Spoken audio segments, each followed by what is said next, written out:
परस्पर विरुद्ध दिशेने धावणाऱ्या दोन ट्रकची टक्कर झाली. या भीषण अपघातात ट्रकमधील 2 जण जागीच ठार झाले तर दोघे गंभीर जखमी झालेत. याशिवाय शेकडो शेळ्या मृत्युमुखी पडल्या. यवतमाळ ते पांढरकवडा मार्गावरील सायखेड धरण फाट्याजवळ आज सकाळी ही घटना घडली.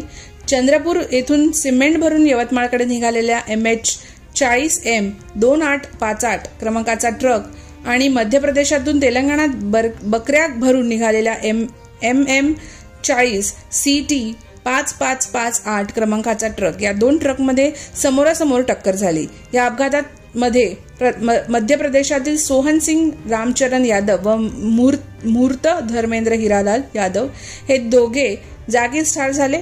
दोन्ही वाहनाचे चालक गंभीर जखमी झाले आहेत. ट्रकमधील सुमारे 300 शेळ्या मृत्युमुखी पडल्या. या अपघातात दोन्ही ट्रकचे मोठे नुकसान झाले.